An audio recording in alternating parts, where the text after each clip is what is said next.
Oh, FNAF. If there was ever a game more slept on due to its fanbase, it would have to be Undertale. Kinda kidding, but you'd be surprised how many people I have to convince that this game franchise is actually good. Or maybe you wouldn't.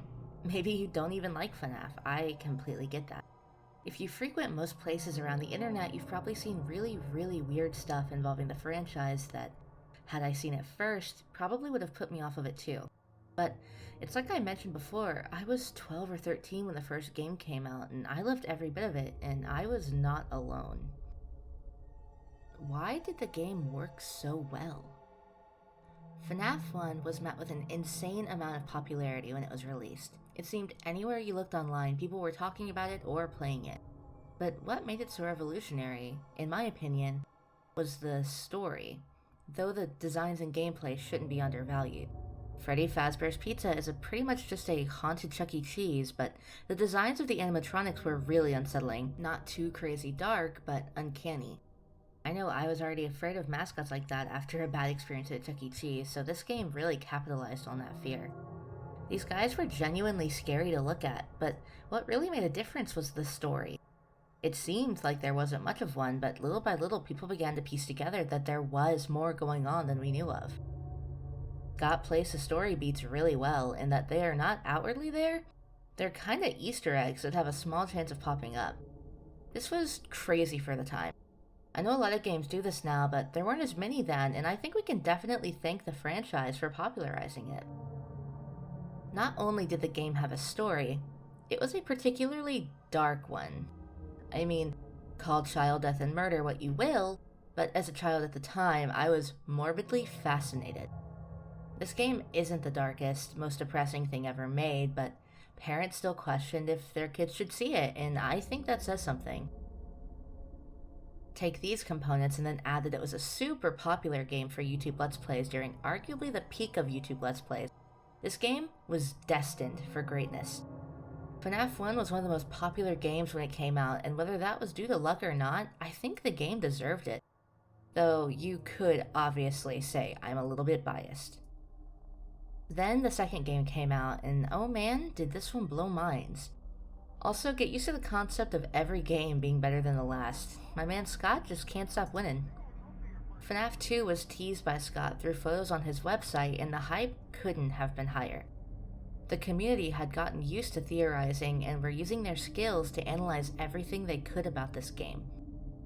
This game had twice the characters and a different type of gameplay. Still a camera, but no doors. And it's way harder due to the RNG in the game. In a lot of games, being different than the predecessor would make a sequel worse, but in FNAF, it was all just improved upon, and the changes made it distinct. This wasn't the same Freddy Fazbear's as the first one, and the game wanted you to know that. Not only was the setting different, but this game included even more lore to add to the first. The franchise's story spans across all the games, with each game acting like a puzzle piece. You just have to see where it fits in. This game introduced a lot into the lore with secret characters, the transitions between nights where you see from the animatronic's perspective, and it introduced one of the most iconic staples of the franchise, the mini-games. These games aren't guaranteed to happen, but every now and then you had a chance to get one when you died. These things really fueled those theorizing fires. Not only did these games add to the lore, they introduced the iconic purple guy, the main antagonist of a whole franchise. In Freddy's minigame, you give cake to kid while one cries outside. A purple man in a purple car pulls up and seemingly kills the child while Freddy slows down and a voice says, "Save him." In Foxy's, Foxy leaves Pirate Cove to go into a room full of children waiting for him. On the third time, you see Purple Guy as you leave. When you get to the room, the children are dead. In the puppets, you give gifts, give life. You give the dead children an animatronic head. In the last one, you're Freddy following the marionette while a voice says, "Save them," again. And sometimes you may run across Purple Guy again, who will chase the player while saying, "You can't." To say that these mini-games had significance would be an understatement. Honestly, props to my man Scott Cawthon for being able to utilize the 16-bit Atari-type style to its maximum. The storytelling here is awesome and extremely impressive.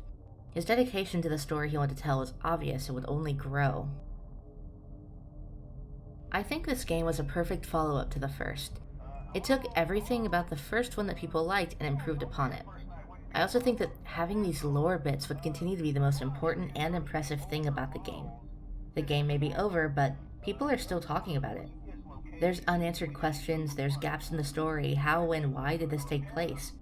It was a genius move and made it where Scott probably wouldn't have even had to market the games if he didn't want to. Everyone was doing it for him.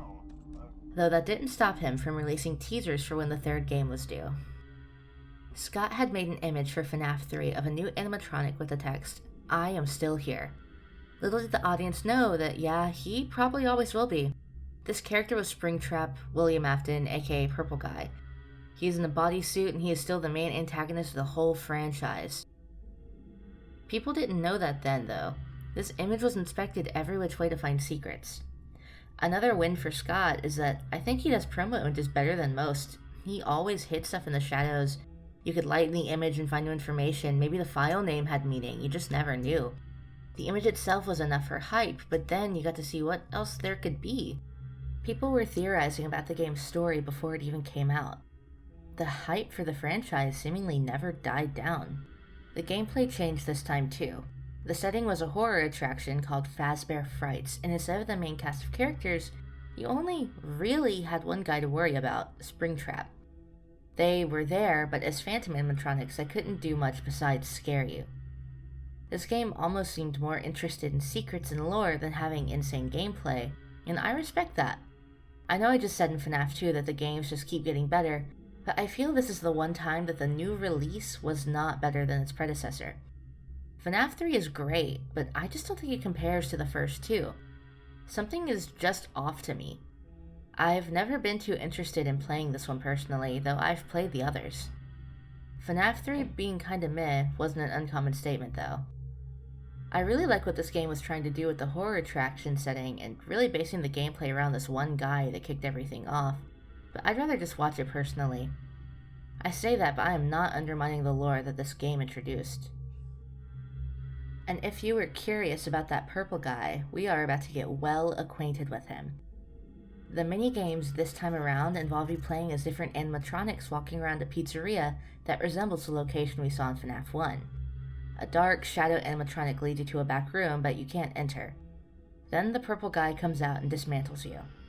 On the last night, you play as the crying child. You are finally able to enter that back room where there are 4 other dead kids and purple guy. Except this time, he's afraid of you. He tries to hide in an animatronic suit, getting trapped when the spring locks go off, killing him. This shows definitively that Purple Guy and Springtrap are the same. He's the thing that's been going after you. The minigames don't end there, as there are secret minigames you can get, and have to complete properly for the good ending. The good ending requires you to pretty much break those minigames and find their secret endings. It's really neat, honestly. I think it's crazy how these hidden secrets have hidden secrets, and I think that's just another defining feature of the franchise. Secrets upon secrets upon secrets. It's a staple now. I personally think this game is the most lore-friendly of the first 3. Again, it's really impressive how much Scott is able to put into these games without straight up just expositing. The closest thing to exposition in these games is the phone calls you get before each night, which, yeah, they tell you what's going on, but not really at the same time, if that makes sense.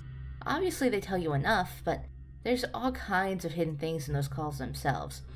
The lore introduced in the minigames continued to shape the franchise, and without them, again, the game would have been okay, but not as great. Scott seemingly had a plan in mind for how things would play out, and the community could tell. We were at an all-time high for theories with this game as well. It was the first one with an actual end to it. The Fazbear Frights facility burned down.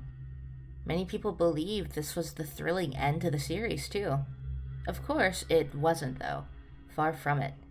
Brightening the image of the newspaper detailing the fire revealed Springtrap was still there. We know better now that he always comes back, somehow. It seemed like Springtrap was the perfect antagonist for the franchise, and the fans loved him. Like, seriously loved him. It is a fascinating concept. A child serial killer stuck inside the body of an animatronic for a children's place. It's insane and interesting and made him compelling. The other animatronics, we don't know anything concrete about them, but we know this guy murdered children for fun. He became probably the most interesting of the bunch because we had straight evidence of his past. I remember staying up till like 3 a.m. for a week straight on the FNAF wiki just reading about him, then regurgitating what I had learned the previous night to my brothers the next day. Everyone was so excited to find out more. Then it seemed like FNAF 4 came out of left field. It was insanely different for a FNAF game. A series constant had been you were an adult going to work at this awful place where you use cameras to slow your inevitable doom.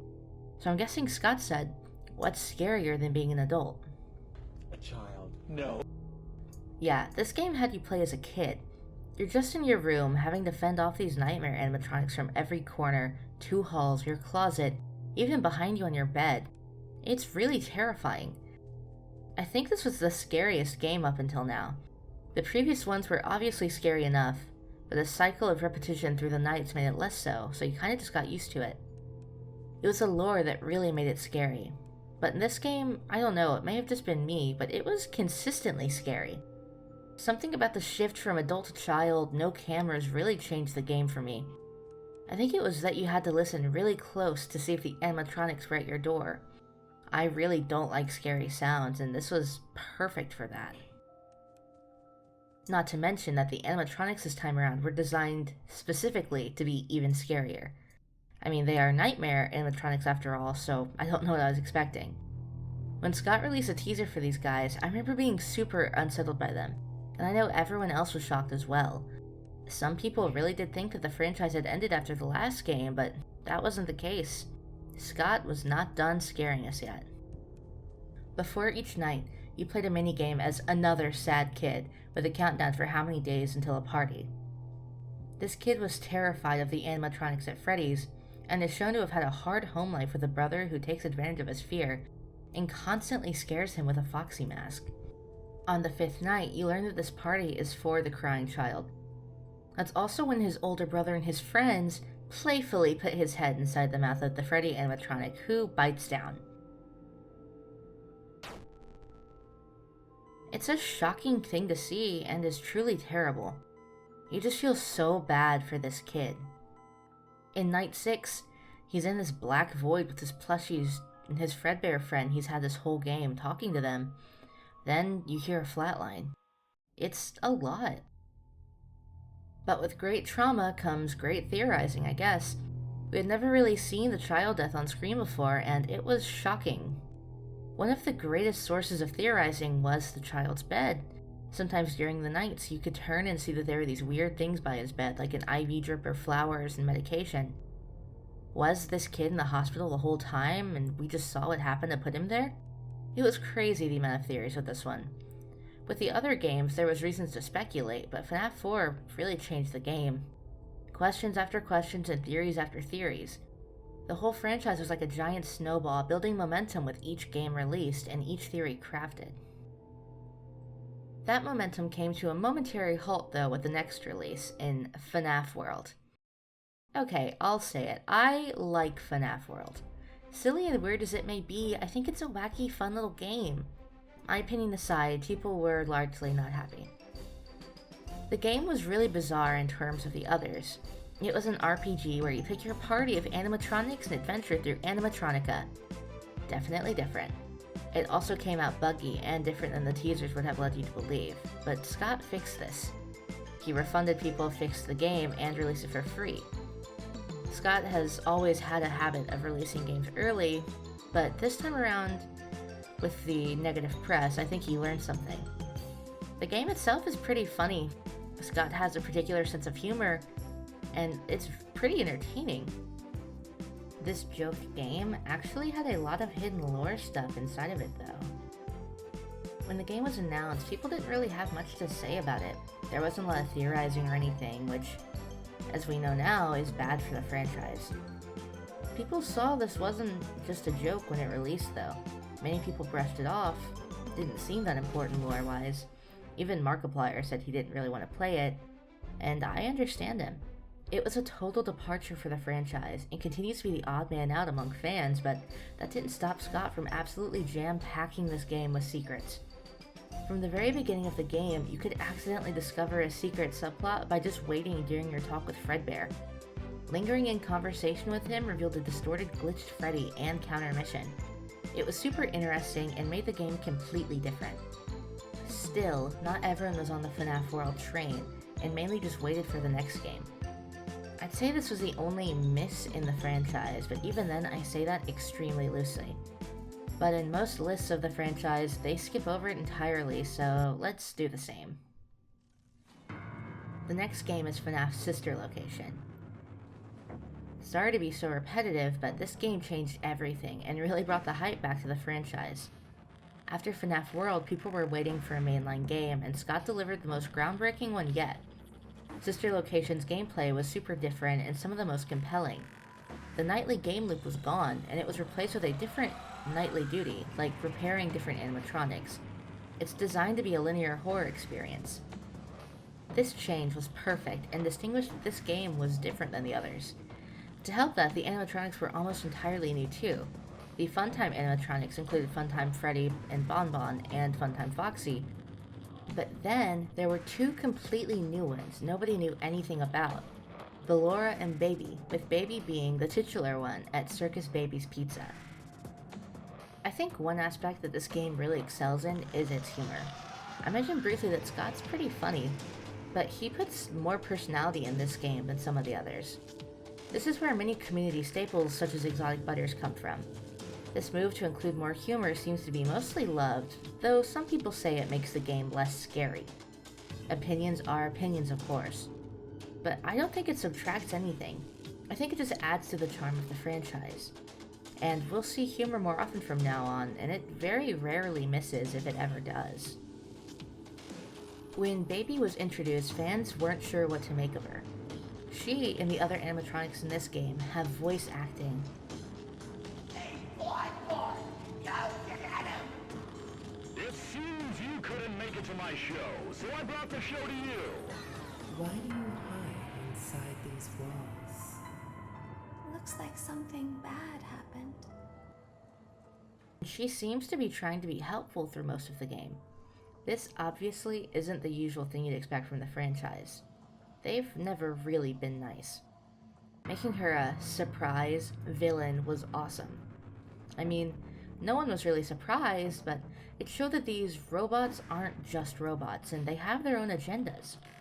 I think it was an awesome move, and I'm seemingly not alone. Baby is definitely one of the more popular animatronics of the franchise now. Her past with William Afton and his daughter Elizabeth, and her grand plan, make her very compelling as a character. Scott really made people empathize with this robot, and that's an impressive feat. The minigames in this one were also quite good, with Baby's cupcake minigame and showing her eating Elizabeth. It's just a solid entry all around, and definitely a favorite one. My favorite is this next game of the franchise, Freddy Fazbear's Pizzeria Simulator. This game was put on Steam for free one day, and people thought it was a joke like FNAF World, but booting up the game and playing that initial pizza minigame showed that this one was very different. This was a mainline game disguised as a joke, and it was brilliant. You couldn't write this one off if you wanted to. It had so much lore in it, and honestly was just a joy to play. This was the first game I fully beat, and I've since done so multiple times just because I like it that much. This is probably the funniest FNAF game, with a 1950s image slideshow as you are told that you are a franchisee of your own Freddy Fazbear's Pizza. The narrator and the visuals make this intro pretty hilarious, and it's a stark contrast to the main game, which is a nice breather between the nights. The gameplay of this game is entirely up to you. Almost. At night you have tasks to do on the computer, but you don't really have to deal with animatronics unless you want to. This game has a scrapping mechanic where you can opt to scrap animatronics found in the back alleyway, and doing so will let them inside your pizzeria. You have to do this for the good ending, but if you wanted, you could opt to not scrap anyone and live free and easy during your nighttime tasks.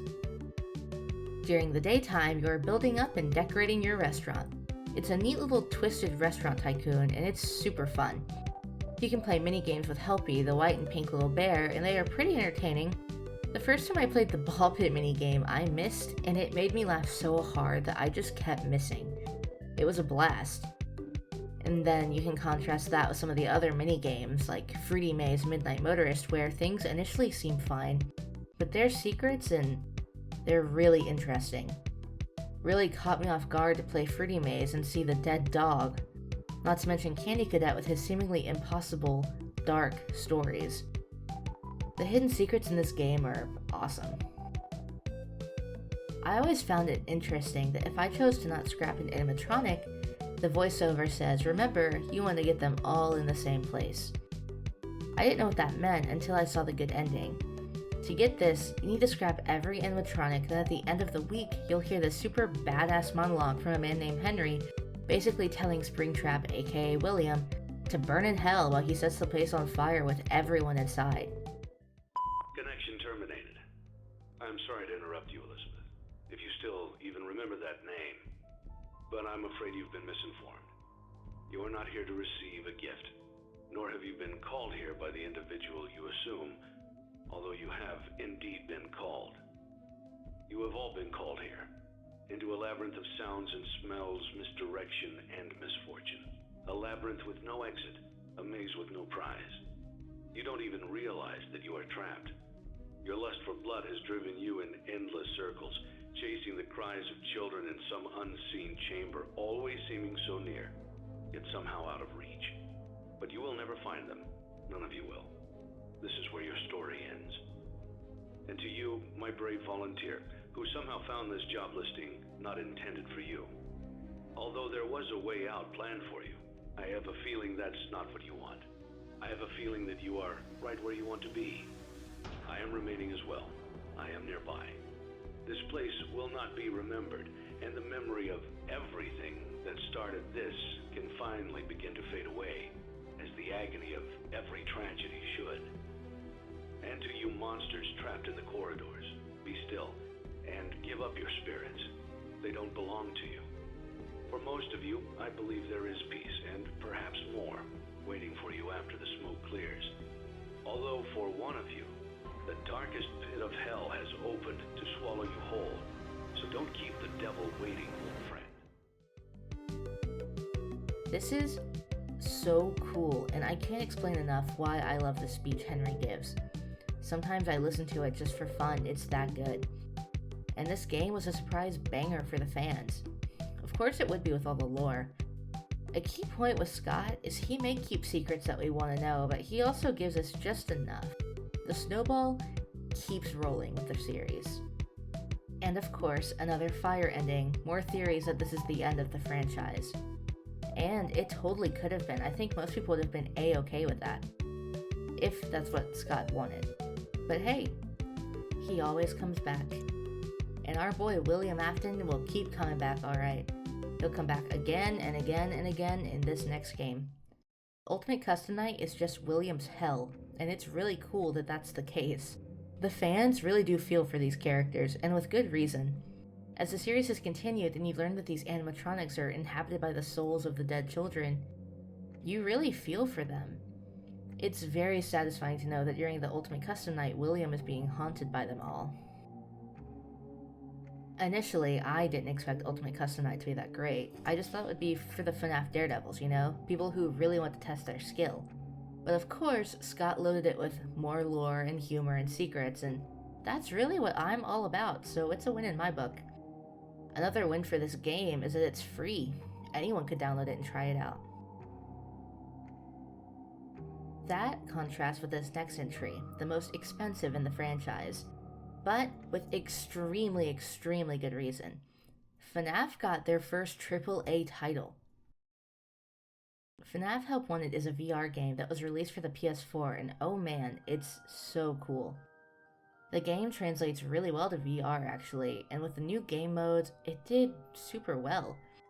It was almost like a love letter to the franchise itself, reimaginings of the older games and new game modes based around the games. This franchise had proven itself to be so good, it went from the little indie FNAF one to catching a big studio's interest. It's super impressive, and I'm happy for Scott that he was able to do something like this. He didn't do it alone, of course. A studio called Steel Wool was introduced and involved, and it seems like they really understood the franchise. Help Wanted, in my opinion, is probably the best way to play some of those older games, just because it is terrifying in VR. If you take away the VR even, they release versions without it, and it's still a really successful iteration of the classics. They made a really interesting decision with this to where they didn't change much about the basics of the game. Obviously it's updated for VR, but you still know that you're playing FNAFs 1, 2, and 3. And then they included those extra modes that just seem like a huge creative flex. And same game, same antagonist, except different. That's right, Willie Afton is still here, boys and girls, except instead of Springtrap, he is Glitchtrap, in a really cool new way for the story to go. I never would have expected it.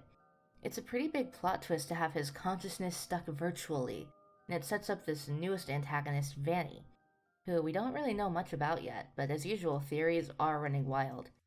The up-and-coming game Security Breach is going to be the biggest one yet, and I'm super excited to see how many of these theories are accurate. I've definitely got some of my own that I'm hoping for. So after all that, reflecting and analysis and summarization, my question of why FNAF works seems pretty obvious. That's all the answer. Long-winded, but in reality, it's a big question about one of the biggest franchises online. You can't answer it without thinking about everything that's gone on before. If I were to try to put it simply, FNAF works so well because Scott made a compelling, dark, sad horror story with plenty of room for questions.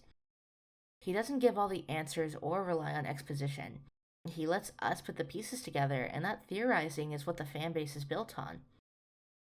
Scott's games have a certain charm about them that is almost palpable. He really seems to know his fanbase, and honestly, it seems that we've hit a new golden era for the franchise. So, answering that question leaves me with some for you. Did you like Five Nights at Freddy's? I mean, I guess you do if you watch this whole video about it. And have you seen the new trailers for Security Breach? They look insane. I am so excited. I feel like it's going to be the biggest thing in the franchise so far. It looks amazing. I'm considering making a video on some of the theories I have because I am just so excited. I mean, I bought a calendar for the first time in my life because it was Five Nights at Freddy's themed, just for the meme. And I guess I have a calendar now. Like, I've never liked something enough to buy a calendar, but here we are. But with that, we're at the end of the video. Thank you guys so much for watching. I really appreciate the love on my last video, and I'm so excited to make more. I have a few ideas, and like I said, let me know if I should make a video on my Security Breach theories. I have quite a few. And with that, I will see you all next time.